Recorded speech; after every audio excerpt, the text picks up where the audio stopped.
स्वतःच्या गावात आल्यानंतर ते म्हणतात ना म्हण आहे, क्या बात आहे लड्डू, अपने गली में कुत्ता भी शेर हो जाता.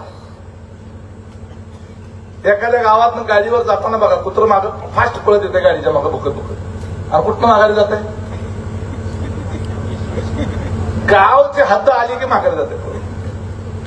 तशी गाडीचा पाठलाग केला आणि कारखान्याच्या जवळ आली गेली माघारी. अरे काय थांबले,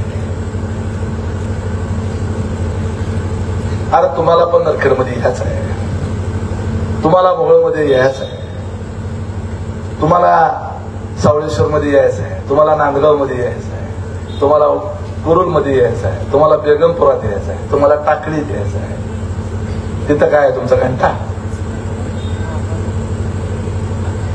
कोण कुणाला कमी नसतं.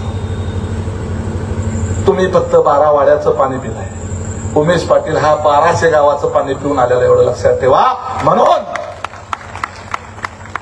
4 वर्षाच्या कालावधीमध्ये तुमचं 50 वर्षाचं साम्राज्य उद्ध्वस्त करण्याची हिंमत दाखवू शकला, एवढं लक्षात ठेवा.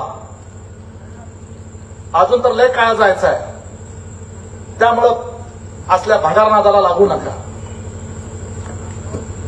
जास्त बोलणार नाही. पुण्यात मुंबईत आपल्याला सगळीकडे महाराष्ट्रात फिरावं लागतं, त्यामुळं कुणी कवच कुंडल घेऊन जन्माला आलेलं नाही. मी बी नाही, तुम्ही बी नाही.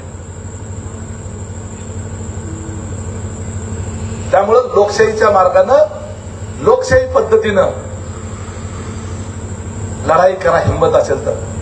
त्याला पळपुटेपणा म्हणतात. एकटा माणूस बघून त्याच्यावर दगड मारणं, त्याला पळपुटेपणा म्हणतात. अरे हिंमत असेल तर स्वतः या पुढं.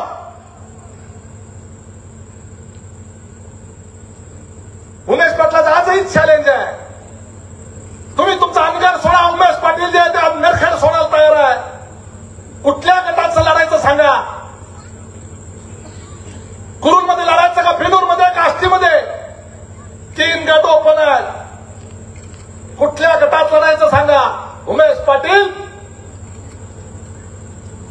तुमच्या एवढा मातबर नाही, तुमच्यासारखा खानदार नाही, तुमच्यावरचा माझा बाप कुठला आमदार नाही, खासदार नाही, ना मंत्री नाही, ना आम्हाला कुठला दर्जा आहे.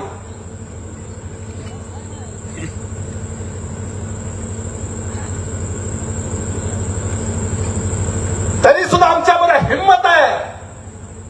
तुमच्यात जर हिंमत असेल, एवढा प्रचंड हजारो कोटी रुपयाचा पैसा, एवढा मोठा कारखाना, एवढा मोठा बंगला, एवढा लोकनेत्याचं मोठं नाव, गावाचं सगळं हक्क, तुम्ही परमनंट आमदार, तर हिंमत असेल माझ्या विरोधामध्ये लढून दाखवा. मी कुरुलमध्ये लढायला तयार आहे. बिनूरमध्ये आमचा चरण लढणार आहे. आष्टीमध्ये आमचे विजयराज दादा लढतील. बरोबर आहे. नरखेडमध्ये मी करायची ती करा, कोणाला उभा करायची ती करेल.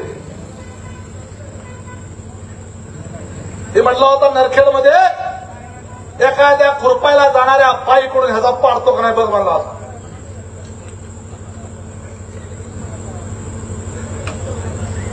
आता येऊन दाखव नरखेडला. मी स्वतः नाही उभा राहत नरखेडमध्ये. तुझ्या कुठल्याही मातबारला उभा करा, नरखेडमध्ये निवडून आणून दाखव. मी माझं गाव सोडतो, तू तुझं गाव सोड. हिंमत असेल तर. मोहोळ तालुक्याचा अनिष्भिक्त सम्राट तुला म्हणून घेतो होता ना, मग तालुक्याचा नेता होता का तुझ्या गल्लीचा नेता होता हे तालुक्याला तेव्हा कळेल. जेवढा आहे ना तेवढा पैसा ओतून बघून बघ.